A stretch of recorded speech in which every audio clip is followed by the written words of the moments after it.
नाज़रीन, इमरान खान साहब पर बड़ा अफसोसनाक वाक़या हुआ है और अभी तक इस वाक़ये की जो सही तफ़सीलात हैं, वो सामने नहीं आ सकी हैं। ये वाक़या किस तरह से हुआ है और फिर जो हमलावर का बयान है, उस पर भी बहुत सारे सवालात उठ रहे हैं कि अचानक उसका बयान आ जाना, फिर ये कह देना कि ये मैंने किया और इमरान खान साहब जो है लोगों को गुमराह कर रहे थे। तो इस पर बहुत सारे सवालात जो हैं वो उठ रहे हैं।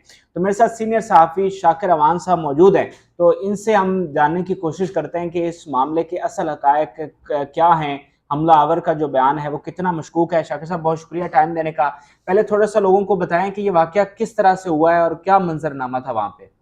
शुक्रिया फराज साहब। सबसे पहले तो हम इस वाक़े की मज़म्मत करते हैं, भरपूर मज़म्मत करते हैं कि ये जो वाक़या पेश आया है, इसके असरात जो हैं वो बड़े दूर तक जाएँगे। जैसे हमने देखा था कि मोहतरमा बेनज़ीर भुट्टो शहीद पर जब इस तरह का कातलाना हमला हुआ था, तो उसके कई साल तक जो है वो इसके असरात हमने देखे थे। और आज इमरान खान पर ये हुआ है, एक शख़्स जो है वो इसमें जाँ बहक हो चुका है, जबकि 7 लोगों का बताया जा रहा है कि ये ज़ख्मी है।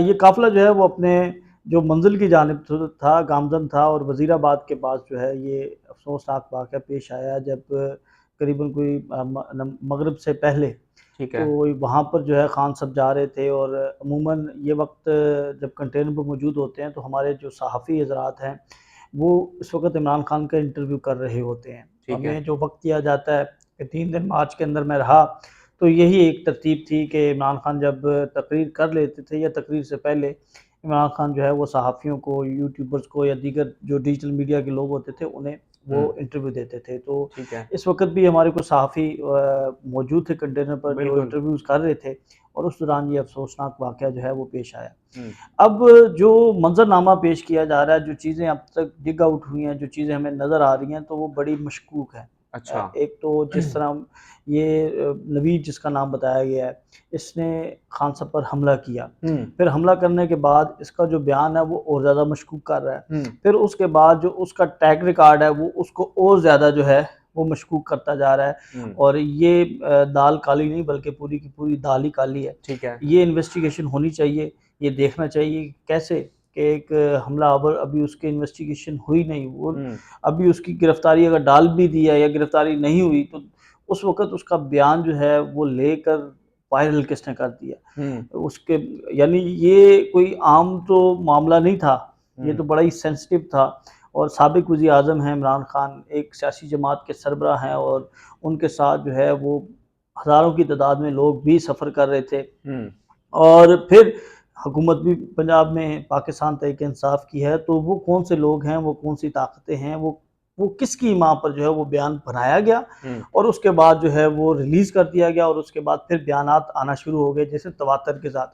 मरियम औरंगज़ेब आती हैं, शहबाज शरीफ आते हैं, ख्वाजा आसिफ आते हैं, वही दीगर जो हुकूमती रहनुमा हैं वो आते हैं, तो वो उस बयान को कोट करना शुरू कर देते हैं। फिर उसके बाद हम देखते हैं कि मखसूस जो चैनल्स हैं या मखसूस सहाफ़ी हैं, उनकी तरफ से उस बयान को लेकर जो है ये ज़ाहिर करने की कोशिश की जा रही है कि शायद ये किसी ने खुद अपनी माँ पर जो है ये सारा कुछ किया। तो अगर हम उसका भी जायज़ा लें, तो उसका जो बयान है वो बयान ही बड़ा मुतज़ाद है। यानी एक बयान वो कह रहा है कि जी, खान साहब के जो जलसा है उसमें जो है वो म्यूज़िक चल रहा था, और मैंने जो है वो तैश में आकर जो है वो उनके ऊपर फायर कर दिया। तो जब हुँ, खान साहब के जलसा, यानी जिस वक़्त वो, उस वक़्त की वीडियोज़ मौजूद हैं, वहाँ पर तो हमद चल रही है अल्लाहू, हाँ, बिल्कुल और ऐसे उस है। हमद के दौरान जो है वो उन पर जो है वो फायर किया गया। तो मैं ये समझता हूँ कि ये अल्लाह ताला का ख़ास करम, और क्योंकि अल्लाह ताला का नाम लिया जा रहा था उस वक़्त, हुँ, और उस ख़ास करम की वजह से इमरान खान जो है वो महफूज़ रहे हैं। अगर खुदा न ख़ास्ता कुछ हो जाता, तो फिर ये जलाओ, घेराव, और फिर बहुत बात आगे निकल जानी थी। अभी भी हुँ, फैसलाबाद की इत्तलात हमें मिली हैं कि राना सनाउल्लाह के घर के बाहर हुँ,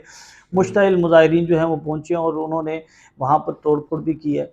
अभी तो देखें, ये सूरत हाल है। मैं लिबर्टी में था, लिबर्टी के अंदर भी जो ख़वातीन थीं, जो वहाँ पर लोग कारकुनान थे, उनकी तरफ से जो है वो बड़ा गम और गुस्से का इज़हार किया जा रहा ऐसे था। ही है। और सूरत हाल वो थी कि जिस तरह शीरीं मज़ारी जब गिरफ़्तार हुई थी, तो उनकी बेटी की तरफ से जो है वो बड़े हाँ जी।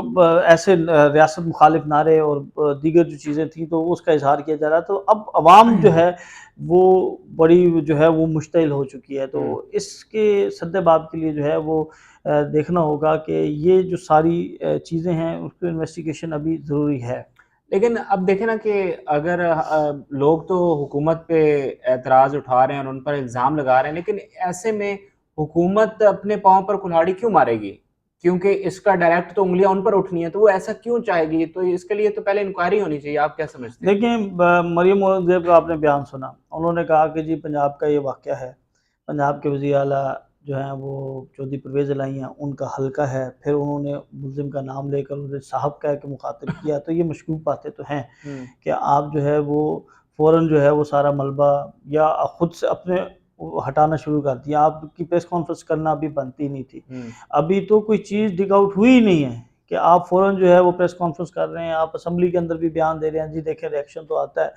फिर दीगर लोगों के बयानात आना शुरू हो जाते हैं, पहले उसकी इन्वेस्टिगेशन हो लेने दें।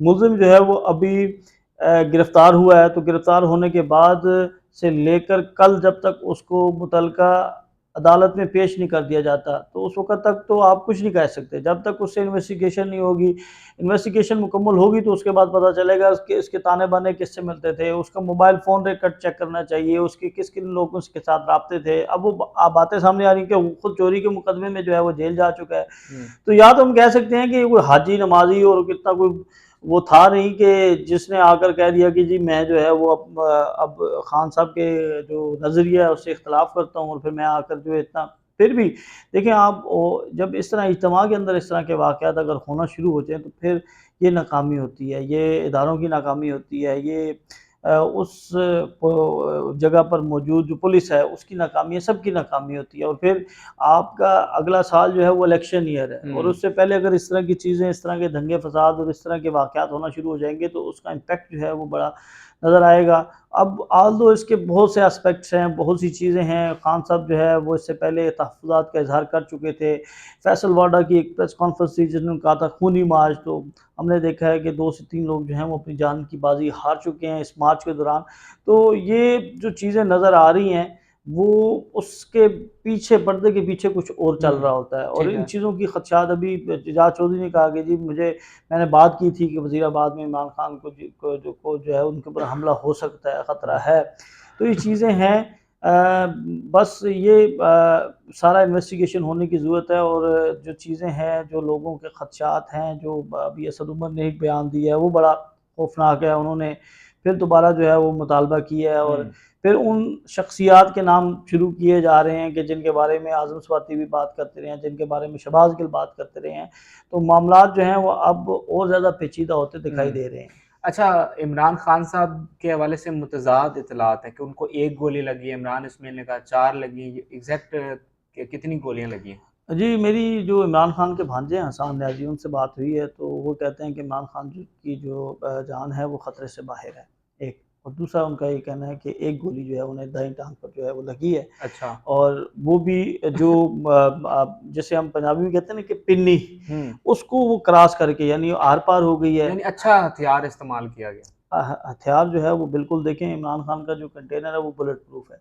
अच्छा अब जो ऊपर वाली चादर थी वो बुलेट प्रूफ नहीं थी। हुँ, लेकिन फिर भी वो जो लोहे की चादर थी उसको क्रॉस करके जो है वो फायर हमें नज़र आ रहे हैं कि हुँ, वो फिर क्रॉस किया गया है। अब इसमें ये तो जो हमारी इन्वेस्टिगेटिव अथॉरिटीज़ हैं, एजेंसीज़ हैं वो बताएँगी कि ये कौन-सा पिस्टल था और इसकी रेंज क्या थी क्योंकि एक तो काफ़ी फासले से था और दूसरा फिर वो क्रॉस करके गया यानी पहले उसने चादर को क्रॉस किया जो लोहे की थी, फिर उसके बाद वो खान साहब को लगी और खान साहब के फिर उसको क्रॉस करके आगे गई और आगे भी कोई और ज़ख्मी हुआ है। हुँ। तो वो जो फायर लगे हुए नज़र आ रहे हैं कंटेनर पर वो तो बिल्कुल सबके सामने हैं और उसकी ज़द में आकर लोग ज़ख्मी हुए हैं। एक शख्स की जो है वो जाँ बहक शहीद होने की इत्तलात हमें मिली है। हुँ। अच्छा, आखिर में ये बताएँ कि जैसे असद उमर ने बयान दे दिया है, तो अब लगता है कि चीज़ें तसादुम की तरफ ज़्यादा जा रही हैं। तो एक तो ये बताएँ कि क्या कोई मार्शल लॉ का खतरा फिर से तो नहीं बढ़ गया?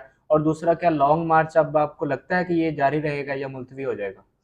देखिए जो आपने मार्शल लॉ वाली बात की है वो बिल्कुल नज़रअंदाज करने वाली नहीं है।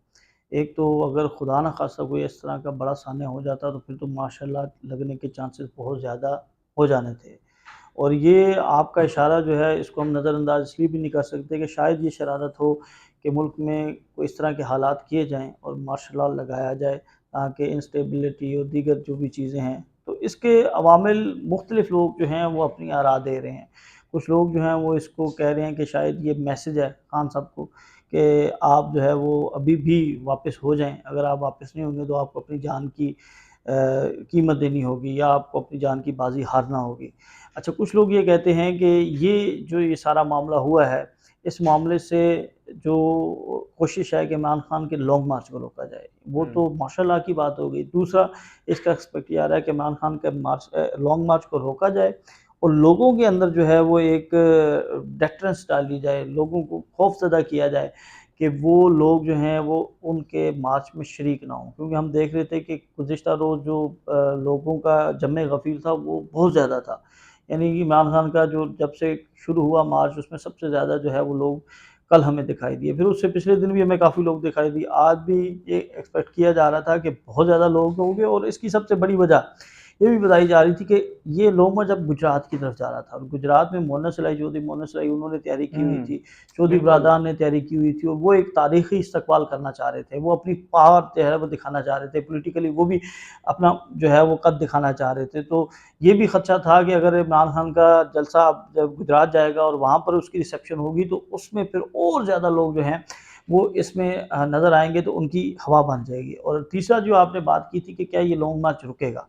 मुझे नहीं लगता कि इमरान अच्छा। खान जो हैं वो इस लॉन्ग मार्च को मुअत्तल करेंगे, मुलतवी करेंगे। मुझे ऐसा लगता है कि इमरान खान 1 या 2 दिनों में जैसे ही उन्हें डॉक्टर्स इजाज़त देंगे कि अगर आप चल सकते हैं तो इमरान खान जो है वो शरीक हो सकते हैं। और ये भी हो सकता है कि इमरान खान ज़ख्मी हालत में जो है वो लॉन्ग मार्च की क़यादत के लिए पहुँच अच्छा। जाए।